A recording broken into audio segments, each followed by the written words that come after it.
Hey, welcome back to Keeping It Real. Jim, Terri, Ahmad here to talk some movies yet to come out. Fall movie season is upon us. With Morgan, yes. With Morgan and Light Between the Oceans. We're going to talk a little bit about the summer movie season, but we want to look ahead here to movies that we can't personally wait to see. We have our fall movie preview is now live on the site. We picked out 25 of the hottest upcoming movies this season. Let's just talk about the ones that we personally cannot wait to see, and then we're going to speculate on movies that may not do too well, or that are gambles. Gambles. Let's put it that way. That's more positive. Tougher road ahead. Tougher road ahead. See, and that's how he got the big seat. Yeah. At IGN. There we go. So, all right, let's talk about this. What you can pick. Gee, let's be arbitrary. You can pick 3 or 4 movies each, however many you want, that you guys can't wait to see this fall. Ahmad, let's start with you. Well, Rogue One, that's obvious for me. That's my big pick. Going into a different, for Star Wars, going into an early part of the series and not prequel far back, but kind of recent history is kind of a nice place, and kind of the heist kind of setting of it is very interesting to me. Aside from that, The Arrival, I can't wait. Once I saw the trailer, the clips, I'm sold. Hopefully it'll be, I actually liked Interstellar. I know a lot of people had problems with the third act, but I still enjoyed it. Hopefully it'll be somewhere that kind of big space, big sci-fi piece, maybe a little less contact, which I liked until, again, the third act. And also Magnificent Seven. I'm not generally a big fan of Westerns, but I like the cast. I think Fuqua can pull it off, and I think it'll be fun. All right, so Arrival. I think the thing people don't realize is you're actually a huge fan of any movie about linguists. That's why The Interpreter, his favorite movie. There was a joke there, and I'm going to let it sit. Let it sit. Yeah, so what is it, though, about, I'm just curious about Arrival, because that is Amy Adams and Jeremy Renner, and I'm not going to try to say the director's name again, because I just learned how to say it correctly last week, and now I've forgotten it. The guy who did Prisoners and Sicario, but which was great. You expound a little bit on Arrival, because that's an interesting pick. I like big sci-fi. I like sci-fi that's kind of rooted in current traditional science, and kind of that's why I like The Martian. That's why I liked Interstellar. There was a hard NASA bent, and I grew up with the space shuttle and being in LA and seeing the first space shuttle landing. So this is all in my wheelhouse. These are things that I'm really interested in, and it's not a hard sci-fi out lasers and that kind of thing. This is very, very today, very contemporary, and a nice presentation. And anything that gets people thinking about science makes me happy. And linguistics. So I can't even, it's funny, I can't say the word That's linguistics. Part of the joke. Which is kind of, and it kind of has a slight feel of Close Encounters, which had that same kind of, this is our first contact with these people. How are we going to talk to them? How can we reach out to them? I want mashed potatoes and the worst. Oh God, that mashed potatoes. So many mashed potatoes. I feel like audiences are really receptive to that sort of sci-fi. Like we saw The Martian do really well, Interstellar. Yeah, I personally am receptive to it, and I think it's really easy to do riffs on familiar themes and themes we're nostalgic for in new original sci-fi stories. Yeah. Terri, I bet you have a few movies you're really looking forward to. I this do. One. Oh, gee, tell us. In fact, I had a very long list, and then I took off. I took off all the obvious ones, which is my way to cheat. I knew, obviously, I'm excited about Doctor Strange, about Rogue One, about Fantastic Beasts. Like those are movies that are now sort of like they're movies we cover a lot. They're big movies for IGN, and they're franchises that we all care about. But as I was looking through the list of what's coming up, the movie that I am most excited about, and maybe part of it is because I have a feature due for Tuesday on it, and I've done a lot of thinking about it, but is Moana.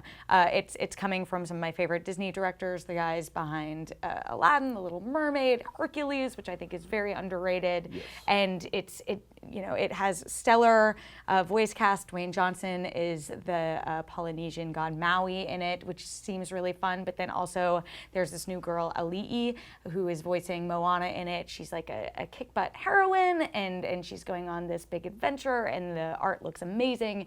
And I'm just very, very excited for a new Isn't Disney the animated Hamilton films. guy, Miranda? And Miranda. Manuel. I'm so excited for that movie that, as big a Hamilton fan as I am, I didn't even lead with the fact that Lin-Manuel Miranda is doing the music, and also Philippa Sue, who plays his wife in Hamilton, Eliza, is voicing a character we don't know too Can much we call him about the In the Heights guy? 'Cause he was the In the Heights guy before he was the Hamilton guy. No, I don't have an In the Heights shirt. I have a Hamilton shirt. Anyway, so Moana, I'm very excited about that. Also sort of going with the musical bent La La Land. I don't know if you guys have had a chance to watch the trailer yet. Yeah. It's this smaller movie set in Los Angeles, starring Ryan Gosling and Emma Stone. That's an original musical and just seems really fun and different, and the music sounds great, and I didn't know Emma Stone could sing that well, and it's just like about a love story in Los Angeles that's also sort of a love letter to Los Angeles. Well, it's getting really great advanced buzz, and people are saying it's like kicking off Oscar season, frankly. And it's the same director who did Whiplash, right? Yes, Wow, it is. that's crazy. Yeah, sort of a different jump. Hopefully, Yeah. hopefully it's a little bit lighter. There's It no seems one like it's yelling lighter in at- tone. Emma Stone's not going to be yelling at Ryan Gosling. Oh, that's all she's I gonna don't. do, Yeah, right? maybe that's the whole movie.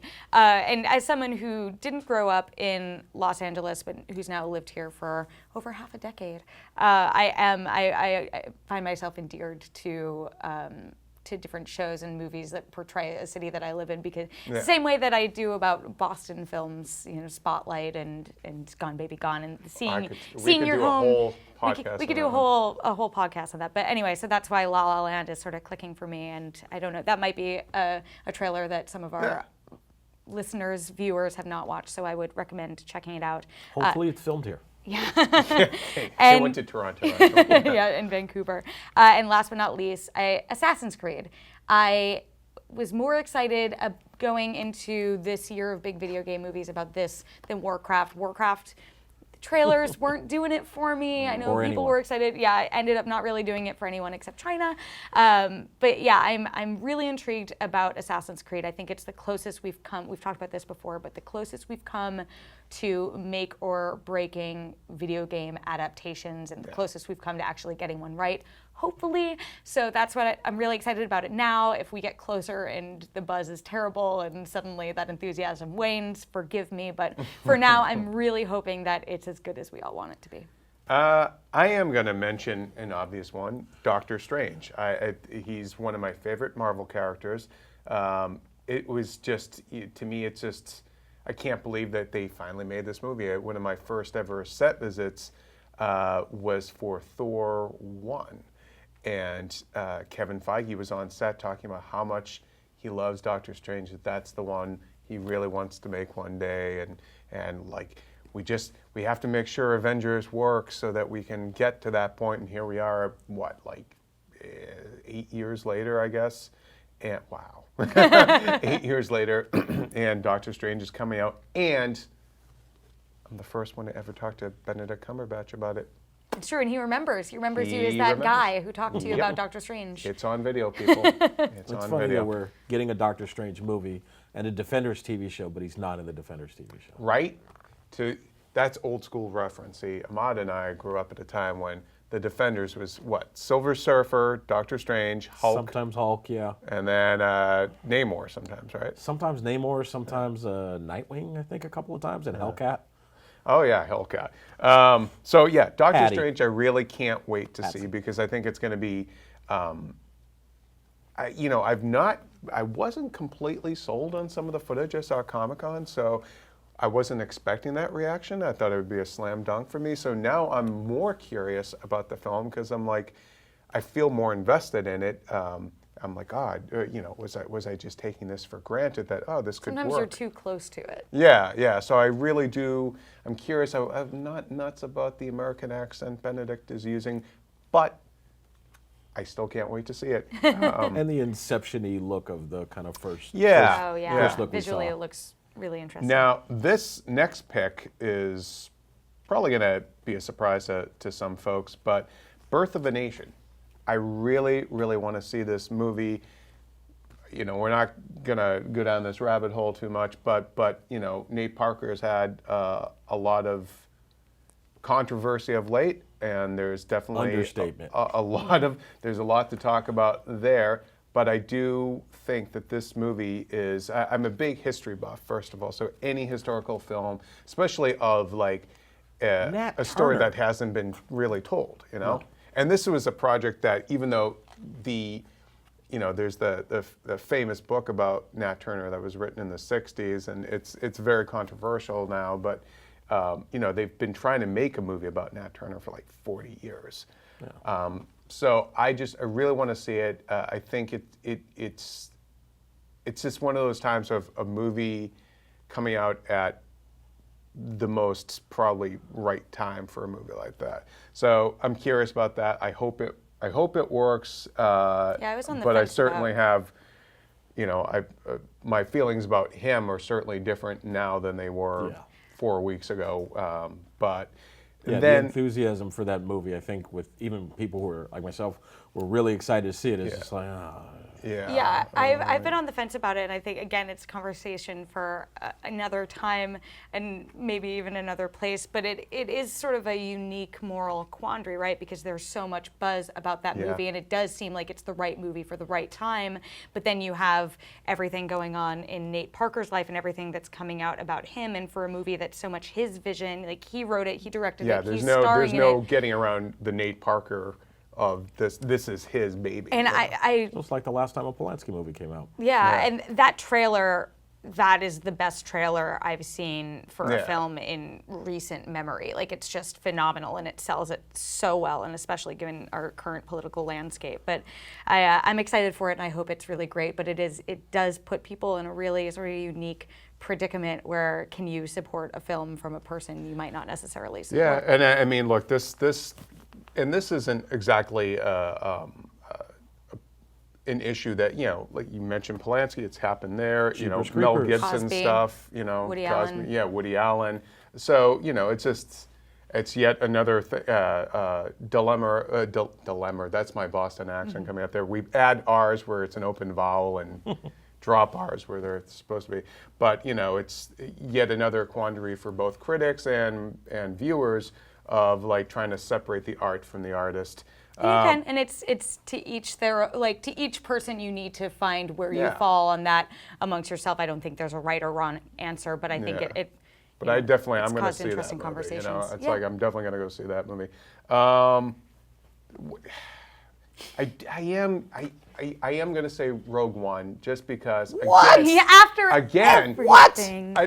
mean, I want to see if this. To me, it's not so much that I'm excited for it as I am really curious. Can you tell other Star Wars stories that aren't necessarily Skywalker saga stories? Except I they bet are Bob because Iger Vader's is in it. curious as well. Yeah. And then, there weren't a lot of, I don't feel like this crop of fall movies are necessarily really grabbing me. Like, It's been a 2016 thing. It's been a weird year. Tons of people died. Yeah. Tons of people always died, but tons of people within entertainment died. Yeah. And also Gene the Wilder crop of just movies has just been.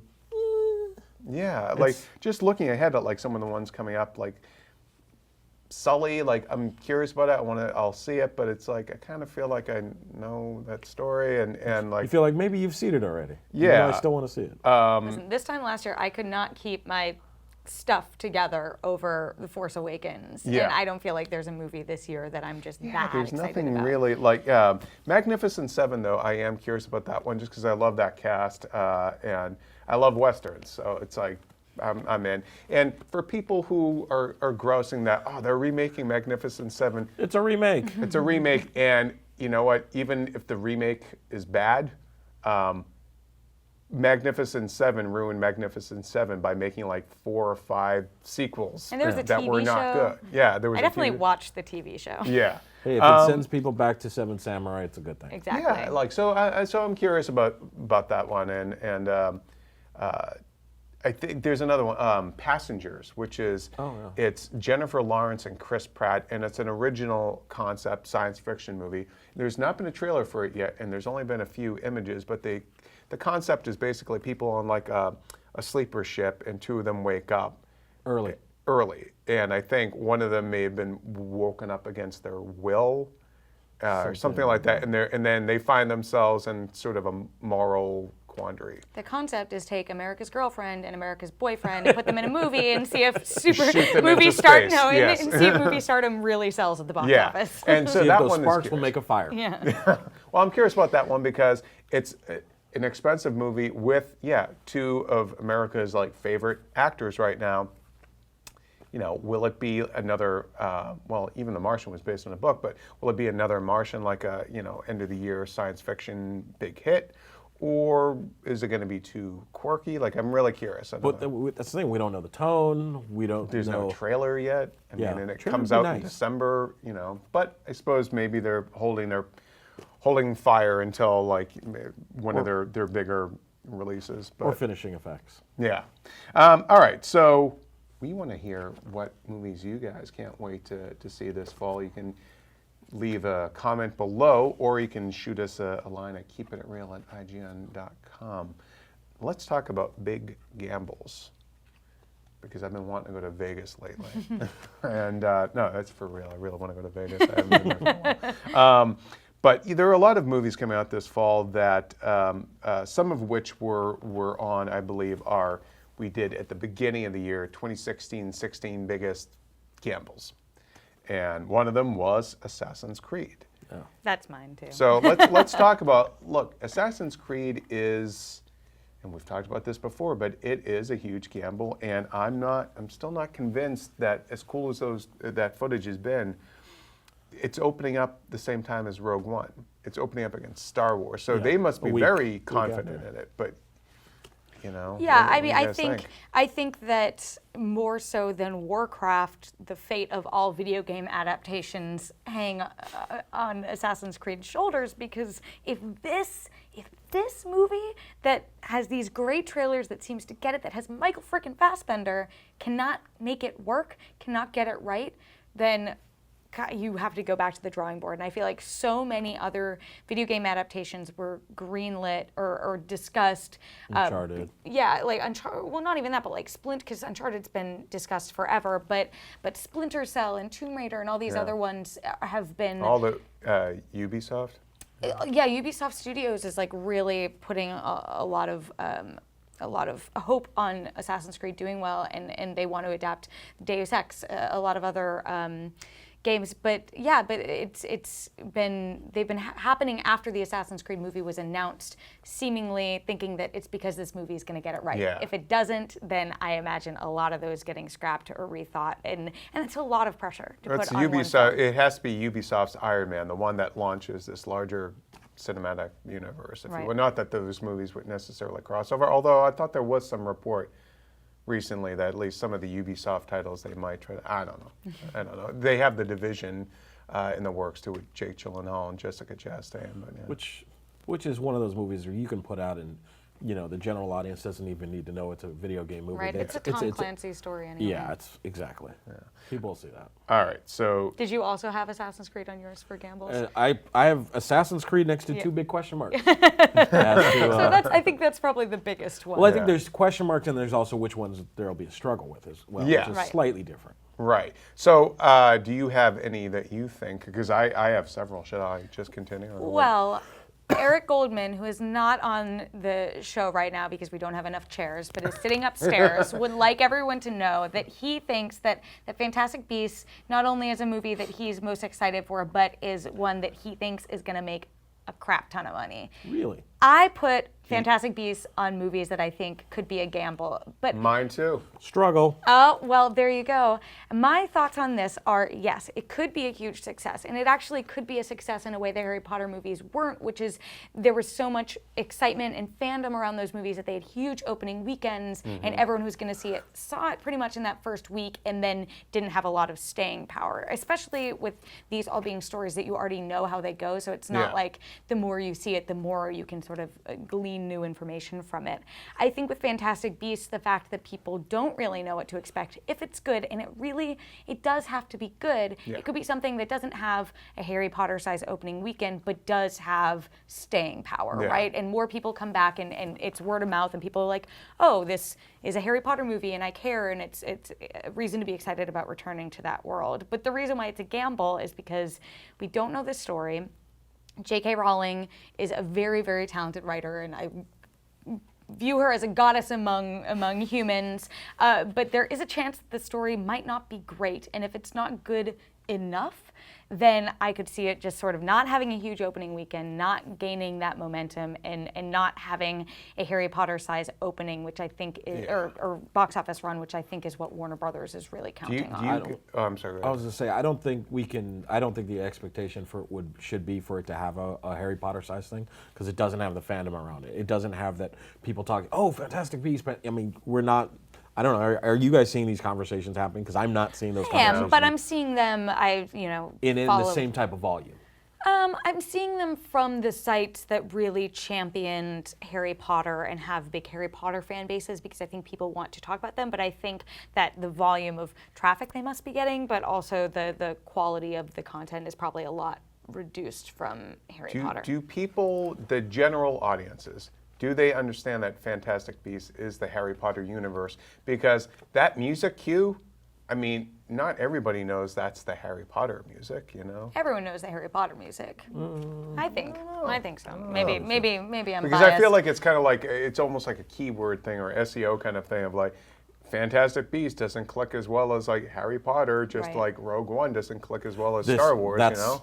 I'm on the other side of this one. The way you guys were with Rogue One, whereas I feel like this about this particular movie, where I feel like the audience doesn't necessarily intuitively know that this is a Harry Potter film. The Harry Potter fans do, the people who have seen the movie or read the books, oh yeah, I'm totally aware of this. And I think the general audience might not be like, see, my issue with Star Wars, or with Rogue One, is that I think everyone watches it and knows it's a Star Wars film, but people just don't know it's not a Star Wars Episode 7 sequel. Yeah. They don't realize that it's a prequel. I think with Harry Potter, there is if you've seen those movies, there is a very clear Harry Potter aesthetic that this carries on, and it's very obviously not set in the present day like Harry Potter was. It's very much a prequel. The real question is, well, why do you care if it's not Harry Potter? So I think that people will see that trailer and understand, and they are very shoving it down your throat. It's set in the Harry Potter world, blah, blah, blah, from J.K. Rowling, and all the trailers, all the marketing, but it's just, will people care? I feel like they're saying it without being, I think they could actually be more blatant about it.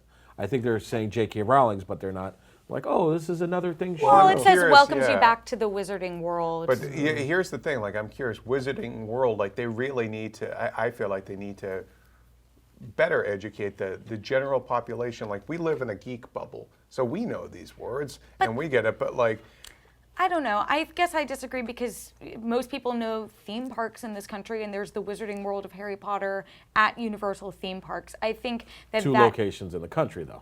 But also around the world, and I think a lot of people are aware of that because it was a big enough news story when the Wizarding World opened up. I don't know, maybe I am in a Harry Potter What if they bubble. just say something like, come up with the way, remember it was a Star Wars anthology, and then people evidently didn't understand the word anthology, so now it's a Star Wars story. What I do wonder, like the closer we get to Fantastic Beasts debut, will the word Potter start showing up in actual messaging, like just to be on the safe side? Yeah. Probably, but I think they just have Daniel Radcliffe. They're going to have him announce all of the clips. He's going to be tied to a chair. He's like, speaking of which, not to get too derailed, but New York Daily News was claiming that Warner Brothers wants Daniel Radcliffe back as Harry Potter for a Harry Potter and the Cursed Child movie.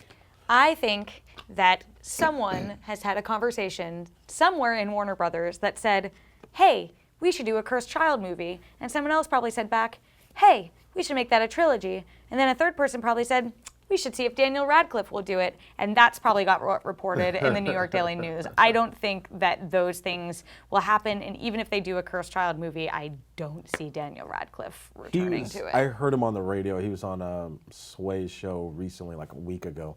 And he was very diplomatic about it. He's like, I'm open to it. And they were joking. They're like, that was a very, very coy way of saying, I mean, I'm sure I didn't get the impression that anybody had approached him, but it sounded like he was like, you know what? They'll back the money truck up for him, or maybe he would rather do it on Broadway since he does Broadway stuff No, he Can you said he imagine doesn't. the butts they would put in seats on All Broadway? of Here's the the thing. butts. The Yeah, end. all the butts. The end of right Deathly there. Hallows, as emotional as it was, the part 2, when With they their fake old age yeah, makeup when they and got wigs. no, it just didn't work. And Harry many years are supposed to have passed, like 17. We'll just say 2 decades Many, because I don't many know years. exactly how long. Until you actually wait for Daniel Radcliffe to be that age or close to that age, I just don't think Yeah. you sell it. And Daniel Radcliffe is not at an age where he should be playing a father grappling with fatherhood. So do they? So what? They're gonna get Colin Firth then to play old Harry Potter? Oh my God, that would be amazing. You But heard it here first. I'm like very, Clive Owen as a I'm very kick-ass nervous old- about too much Harry Potter. More Clive Owen. I have my Deathly Hallows tattoo. I consider myself very attached to that series, but I think I skewed the other direction from Eric on it, where I'm like, and Joshua. Because he said he thinks it's going to make 800 million, not $1 billion like Potter, but he thinks. Oh, it's he gonna said do he said it could. Yeah, he said he thinks. I just mean in terms of the Cursed Child movie, where okay. I'm like, just keep the good stuff good, and you don't have to go crazy, and you don't have to keep expanding the world and writing new stories. You don't want to ruin what is already so great on its Okay, own. if Fantastic Beasts, just to keep it on this track, if Fantastic Beasts is a disappointment or just breaks even, is that the end of that potential franchise? No, they're already working on the second one. I think they're locked into that trilogy. Yeah, a lot of sequels can get canned. They can still pull it. Yeah. I don't know. I think it's one thing where it'll be like Ghostbusters, where I'm like, hey, maybe we don't do another movie, but we expand this into another medium. Yeah. I don't think that it will be a situation like that, just given how well Cursed Child is doing, even with relatively mixed reviews. I think that this might not be as big a hit. We might not have a Dory situation, which I only realized today just how much more money Dory made than Finding Nemo. So it might not blow Harry Potter out of the water, but I don't imagine it just breaking even. I imagine it being moderate success, if not a really, really big film. Okay. Let's see. Other movies coming up that seem like gambles. Well, to me, one of them is Miss Peregrine's Home for Peculiar Children. It's a Tim Burton movie. It's based on the best-selling novel.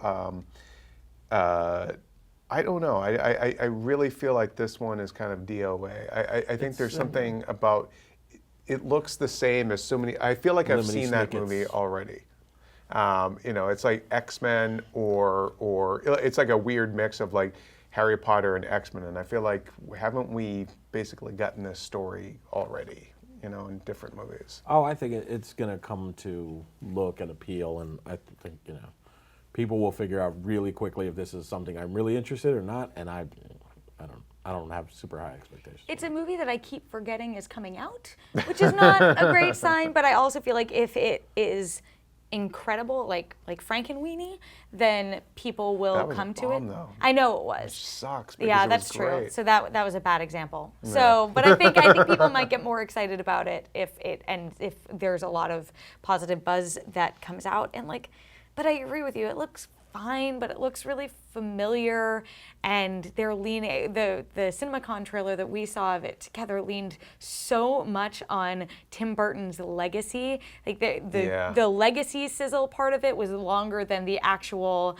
the actual trailer, to the point that I thought it was just going to be like a big re-release of all his movies. I wasn't quite sure what was coming, but then you see this and it does feel like it lacks that same inventiveness he had that made the original Frankenweenie short and Edward Scissorhands and Nightmare Before Christmas, that made those stand We should apart. just point out that he only produced Nightmare Right. Before. He didn't direct it. That's Thank all. you. Yeah, Yes. I didn't. But- before the commenters jumped. But I would say that he had a big influence on its visual Yeah. I part, think which you're is safe to say yes. It just did feel a little like generic Burton. If that is It just it's like Dark Shadows, Yeah. Where it just sort of has that just a dulling kind of sameness of these other films, and I'm not even sure if the Burton name brand, if you will, is enough to sell that, because it didn't work for Dark Shadows, it didn't work for Big Eyes, it didn't work for Frankenweenie. I mean, that's almost a larger conversation maybe for when that movie comes out, if depending on how it performs, is. Well, the current trailer isn't they're not selling Burton as hard on it. It's the last time I was in the theater, I remember seeing it, and it's not an over the top. It's like, it's more like a from visionary director. Like that's about Right. the Yeah. extent of it. All right. Let's see. Other ones coming up that I'm not sold on, or I think might be a big gamble. Snowden. Okay, that I just feel like it's another like Fifth Estate or Steve Jobs, where, yeah, people talk about this person, but I don't sense a real appetite for that movie. No, I mean, and as it's Oliver Stone, but I feel like Oliver Stone's movies live in a certain time, and I'm not sure that the audience is going to come for him, just like Tim Burton. Not to say that they're out of date, but I think there's times where the audience is going to be super receptive to that, and I'm not sure I don't know if this movie came out a little too late. I feel like it may be a couple Citizen years too 4 late. stole a lot of its thunder. But I also do feel like people probably, even if they don't know the full story, feel like they know the Snowden story and might not understand or feel compelled to understand why they should go see it or feel compelled to go see it. Well, yeah. If you are of the strong opinion that Edward Snowden was a traitor, why would you go see this movie? No. Yeah. It's like it's no. I just feel like it's a. It has a big uphill battle. Yeah, I feel like it's actually got a lot of. It could actually, I think, flop big time. But we'll. Which sucks because like I said, it has. Joseph Gordon-Levitt's a great lead. Yeah. Stone's always strong. Whether you agree or disagree with him, he always has a strong opinion, and he has movies with. This is my voice. This is my opinion on it. And Edward Snowden Skyped into Comic-Con to help promote it, which I find hilarious. The times we live in. He's basically the running man at this point. Yes. Yeah. Here's another one that I don't think we've ever quite talked about this on Keeping It Real, but it's an Ang Lee movie. It's called Billy Lynn's Halftime Walk, and it's got a weird cast, like including Vin Diesel and Steve Martin, And a kid named Stroh. but it's shot for 120 frames per second. Just so you guys know, 24 frames per second is the usual. And The Hobbit, remember, 48 frames. 48. It's unbearable. Was, if it's supposedly it's going to make you feel like you are there. Is it going to look like when you get the LCD TV and you have it on the wrong setting and it looks like a novella when you or go something into like Best that? Buy and you're like, what the hell? Like, Did I put it on the sports setting again? yeah, and while it is taking place at a large part of it takes place at a football game, but I don't get Technology for technology's sake. yeah, or at least for a movie like this where Proof of concept. yeah. Yeah. I don't know. So I think that is a huge question mark. Nothing really about that movie so far. It sounds like it plot-wise, it's about like an Iraq war veteran, and he's getting like a medal during a halftime show, but you find out in flashbacks that what happened was there's more to it. So it sounds like Courage Under Fire. Or a couple of other movies. Yeah, and there's nothing conceptually about this movie so far outside of the marketing gimmick of it's 120 frames per second. Like, why would I? Well, it's I feel Ang like- Lee, which kind of sucks because, man, he's such a great director, but I just feel like every year I don't feel like I get the movie that I really want to see from him. Although I did love Life of Pi. I thought that one was fun. Yeah, but I do feel like audiences are deciding that they're sick of the 15 different ways that Yeah. you can go see a film. Like You don't want to see Vin 4D, Diesel in 120 5D. frames per second? I just Throwing It's like he's water right at in you. front of you, Terry. I see people being a lot less receptive to this now than maybe they were at the height of 3D and when they were doing the 48 frames Avatar and all that, per yeah. second and everything. I personally would rather see a film in regular old 2D. The one gimmick I will take are the iPic theaters where you can order wine directly to your that seat. is not a because, gimmick. That is get- the way That's to you about live. the get film going blankets, experience. you get reclining chairs. I don't need to will recline. spend. I just need to drink. Oh, I will spend the $35 a ticket or whatever it is to get the full experience. That's the way to her heart there, movie Although studios. more theaters, I'm noticing. I was at a Lemley over the weekend seeing Southside with you, and more theaters. How is that movie, by the way? It's very good. Okay, I was curious. About It's like my sister said, this is like the most epic date ever. You watch it. I really, really want to go see it. It seems like the dramatic version of Ferris Bueller. Like we're just going to go all over Chicago in one day. There's a lot of that. Except the Obamas. Except it's Obama. Yeah. I mean, it's one of those movies that when people say they don't make independent movies like this anymore, this is the movie that they say that they don't make anymore. It's a movie in a very self-contained time period. It's one day, one date. That's the entire movie. But the scope is still very big, and you see a lot of Chicago. A smart way to do biopics, though. I love awesome. that. Just find that one interesting, and that was one of the good things about the Steve Jobs movie was I did love the gimmick of just 3 behind the scenes product launch things. Yeah. And my fear with something like Snowden is that it's going to be a cradle Sprawling. not to the grave, cradle to Russia story, But I'm sorry, I cut you off mid-point. No, it's you can tell a lot of story in a very small time period, and this is over the course of 2 hours, and it doesn't feel real time, but it feels very close to it. And you get to learn a lot about these two people in this very kind of short amount of time, as opposed to let's put them in a bunch of situations over the course of 10 years and we'll do. You don't need all that. You also were talking about your theater experience seeing Southside with you. Yes, We're incepting our own conversations. The Lemley Theater that had just opened a bar, and I'm seeing a lot more bars popping up in a lot more theaters. Yep. We're adults. We like our adult animated films and our adult beverages. We like our old-fashioned When we right go next to our see chair. comic book movies and animated films. Okay, I don't know if you guys have any other picks for things you think are a big gamble this season, but Beast and Creed. which one? Assassin's. Assassin's Creed. Okay, AC Creed. I was like, what was it? It's like a folk band.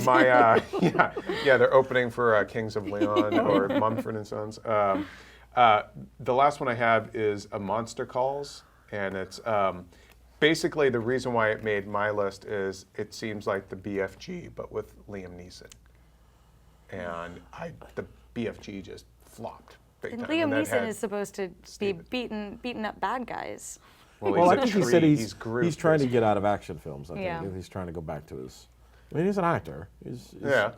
Yeah, the action thing came late in life for him, but he keeps working with that Man. dude. That's true, but he keeps working with the dude who directed Nonstop, and he's like doing another one coming up called The Commuter, all about a businessman like taking the train home, and That feels like a he gets 90s caught movie. up in like a conspiracy. I'm like, We need to That do feels like a '90s movie with either Shia LaBeouf or Ben Affleck and Samuel L. Jackson. We need So to it's do Changing Lanes meets Eagle Eye, is Yes. what you're saying. We need to do something that's every regular, why he's everyday in charge of activity movies. that Liam Neeson has made terrifying. Flying coach. I do want to Most say dangerous coach this has ever. been a very meandering section of movies that I think could be gambles at the box office. But you want to know what I think is actually going to do really well is the Emily Blunt film, The Girl on the Train. Really? I've just been hearing so much Okay. buzz about it. Well, it's a bestseller too. It could be, yeah. I think that's going to be something that Like is a this little bit. season's Gone Girl kind of thing. Yeah, maybe. It just sounds really interesting, and I think Emily Blunt is a gem of an acting talent that we are just seeing perform in new and interesting ways, and I think this is going to be a big movie for her. Maybe not, $1 billion, but big for Like the real scale big. that it is. Yeah. Well, we want to hear what fall movies or year end through the end of the year. You go as far up to the last day of December, whatever the hell. I don't care. What upcoming movies coming out this season are you guys most excited for? Let us know in the comments or at keepitreal@ign.com. Let's move on by going back to the summer. It's that was more exciting than it had to sound. It was mysterious. Yeah, I'm a mysterious man. That's a Stranger Things voice.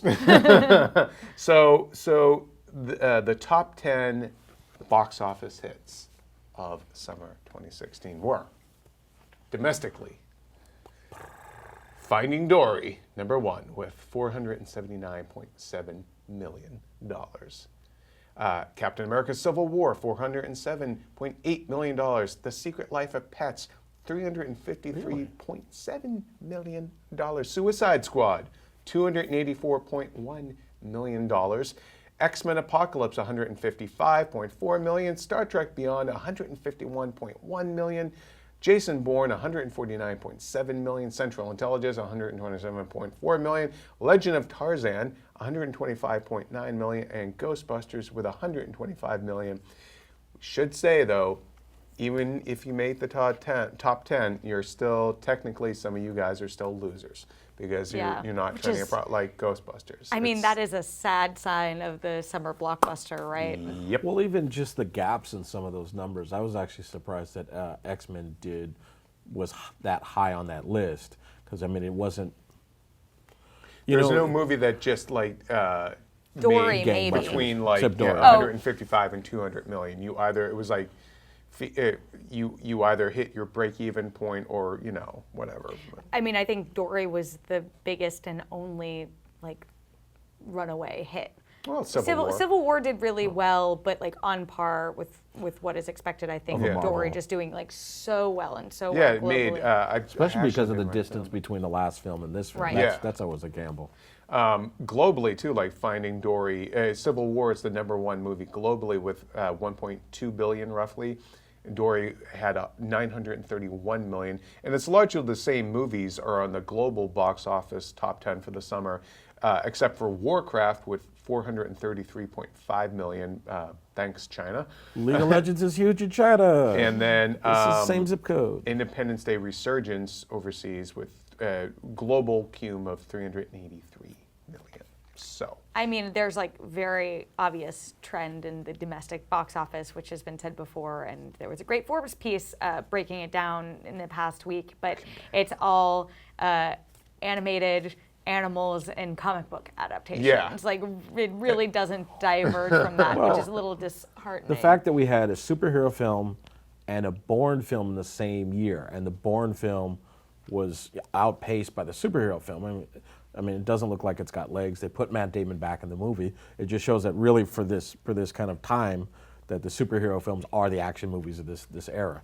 Whereas, if you put out that Bourne movie 8 years ago, the Bourne movie probably would have beat First Avenger. And I love First Avenger. But I mean, now it's just like, it's totally shifted. Like that, superheroes are the skin to the current action movies, and we'll see where it is in the next decade. I think it's going to be space. I hope it's space. More Guardians. You know what actually has been a silver lining for the box office, which is, even though I think it was up like over 3% from last year, there's always somebody who's got statistics like that, but to me it just seemed like a pretty anemic summer movie lineup for the most part. But horror movies, scary movies, I should say at least, because some of them technically are more thrillers than horror, but they have been safe bets. Don't Breathe opened last weekend to 26 million. It was made for 10 million, so it's already made back its budget. And here are some of the other ones, scary movies that have done well this season. The Shallows, again, all these things were made for like between 10 or 40 million. The Shallows made 93 million global. The Purge, election year, 105.6 million globally. The best performer of that franchise, right? Yeah. And then, even though it's more of a thriller, but it has a horror wrapper on it. Yeah, and it's scary in a lot of ways, politically at least. It's pretty frightening. The Conjuring 2, $319.5 million globally. And then Lights Out, a really huge hit. It was made for under $5 million and has made $125 million globally. And really good cast. Which was and it's getting a produced sequel. by James Wan, coming out of his horror production company. Yeah. I mean, I think personally, and I am a huge baby, so I do not love horror movies or see that many of them. But Makes two of us. But I think the thing that works in horror films' favor is that in a lot of cases, like when you keep a tight budget, you get a better movie out of it, because you really need to focus on making what you have pop versus Right. if you have a more bloated budget and you can suddenly you're relying too much on CGI or this or that or whatever. I think horror directors are really smart about using what they have effectively, and that's why you can see these movies like Lights Out be made for under $5 million with Maria Bello, like good And talent most of in these it. got Steve very, Martin, very strong reviews too. A lot of these films, so there's definitely critics and audiences did seem to agree for the most part. And generally, I mean, as a rule, horror movies are rarely very expensive, unless it's something like Final Destination or something that requires a lot of CG and effects like that. So it's And even easier. then, that's not even That's that jump expensive. scare. No, because you're more not than- paying on the cost. But they're able to keep those costs down, which I think is always makes them always a safe bet. You know, And there's not like there's not really stars in those movies. Like it's an up and coming Shallows vehicle. was sold on Blake Lively's butt. You know, that's basically that movie's marketing And that campaign. seagull. There was one Vulture article about that seagull, and it was one of my favorite pieces of journalism. And He'll then get his own Pixar movie. The Purge franchise, though, is also very interesting to me because I feel like it's gotten better, you know, and it's one of the few. It's an original IP. And a really original idea. Although there was a comic called, I think, The Last Days of Crime, which has a similar thing where it's kind of the end of, you know, they're going to criminalize some stuff and other stuff. But as a whole, the idea is very original. One thing that I think is interesting is that horror films have typically been relegated to, you know, the fall, like lead into Halloween, and seeing them encroach on summer blockbuster season. And, you know, I obviously Don't Breathe came out recently and we're getting into fall, but Lights Out was earlier this summer, and Yeah. The Shallows, which felt more of like a Jaws summer movie. I wonder if the success that they have found will see a trend in when scary movies are hitting the big screen. I don't imagine they'll come out in March, but Well, you know what? I don't think February. seasonal. Yeah, they used to always like front load. Remember that was like Saw came Yeah. out every Halloween, and then like The Friday the 13th. Paranormal thing. Activity. yeah, and I just feel like you don't need that anymore. You know, you can open a horror movie. You can open any movie if it's good at any time of year now. I don't think Except the end is December. That's a great had to get in one more Assassin's Creed go right before. No, we- I'm just that time at usual. Although that is a weird release date to me. Yeah, but you know, I think a lot of these horror movies too. The reason why they did well is that they were good. You know, like having a good movie still works. You know, Unfriended was one that you know kind of came out of the blue, and that did really well, and it did get very strong reviews as well. So Like Scream. Scream was basically a traditional summer popcorn movie. It just happened to be a horror movie, and that hadn't happened for years. yeah, yeah. So you know, scary movies, we should say, because these are technically thrillers too. Some of them scary movies, some summer box office salvation. And we got Blair Witch coming up too. Yeah, that comes out in a couple of weeks, and I can say I've seen it. I have a can feel- you say if you like it was good? Yeah, it was good. Yeah. I have a feeling that one's going to do better than probably the Blair Witch sequel. I think it's going to actually Yeah. do more than decent. I think it's just enough time has passed now, and it's got a good pedigree of you know Adam Wingard, and I have a review, an interview coming up with the screenwriter Simon Barrett. So look for that. And Wait, that it coming wasn't weeks. really found footage? You mean it's not real? Oh, it's real. Oh, it's real. Thank you.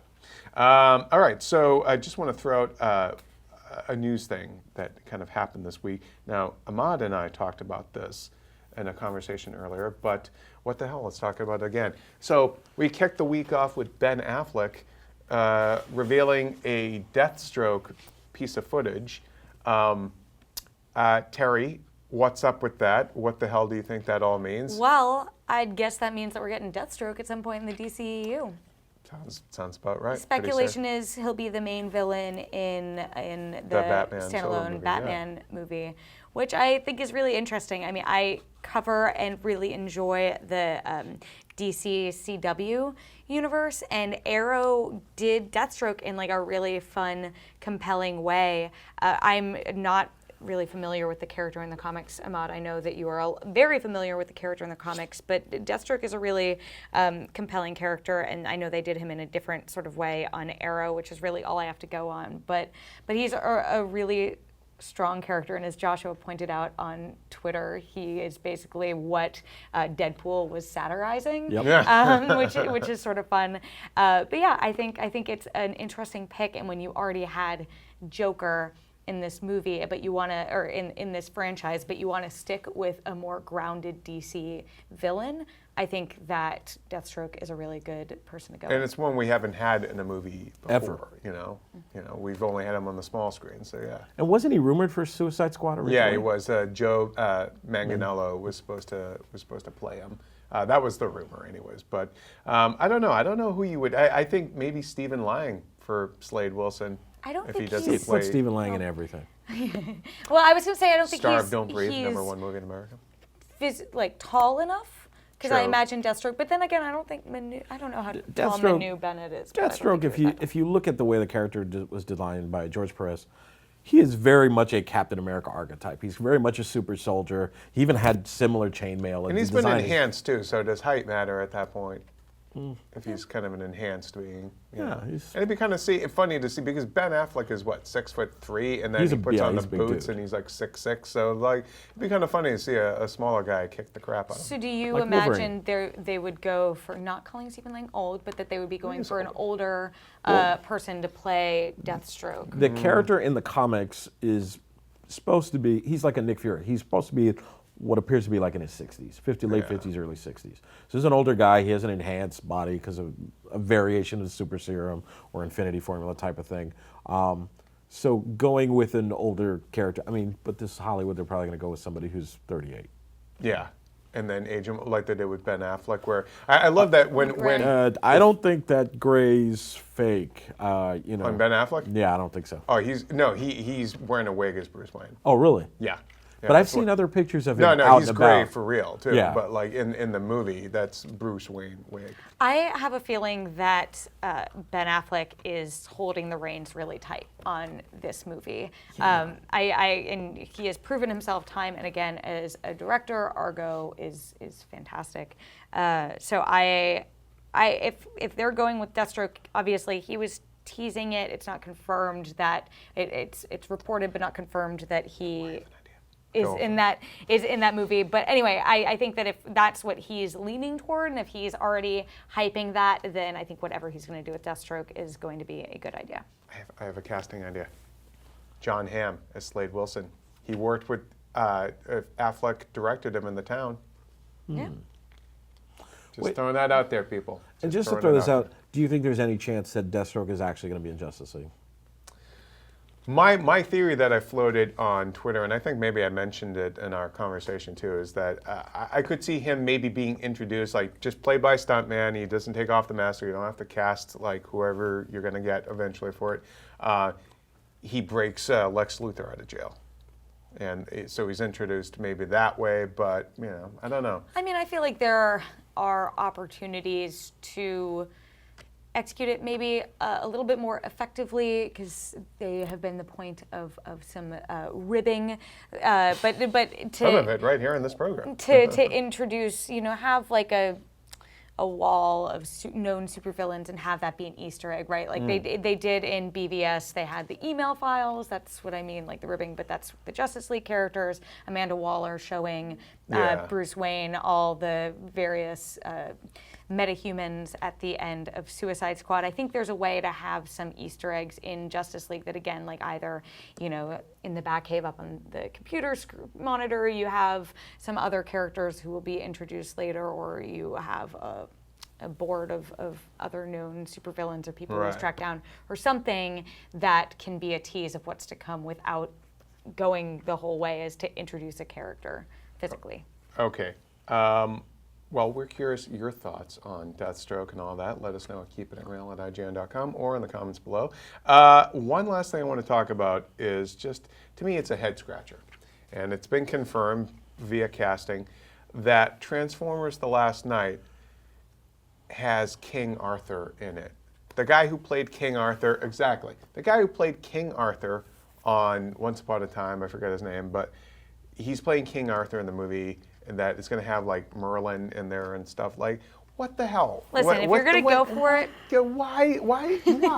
Look. I love that robotic dinosaurs, fine. Robotic cars, fine. But you bring in King Arthur and Merlin. Here's my question for you. Would you rather have King Arthur, Merlin, Transformers, or King Arthur, modern day police procedural, which is a current show that's in the works, which he goes by Art, and has like a detective girlfriend named Gwen, and a pal named Lance. Yeah, and his best friend is Lance. So which So of those two do Merle you take? is going to be. Merle's the you can, the angry. That's- I'm tired you of can your work stuff. your You're off magic, the force. Merle. Jokes aside, because we're running out of time, which of these two takes on King Arthur are you more interested in? I guess I'll I'll take watch the Guy Ritchie Excalibur. movie that nobody mentioned. No, you have two. Look, my hands All are right, out. Transformers. I'm going with procedural. All right. well, Really? I look. Camelot? Why aren't they calling it Cam a Cop, by the way, too? It's a procedural. They don't need to make more reasons for me not to see another Transformers movie. Yeah, you know what? This makes me more interested. Really? I really enjoyed the first Transformers movie. I liked the first and one, but, I saw the second one, and I was so mad. And I saw The third one's okay.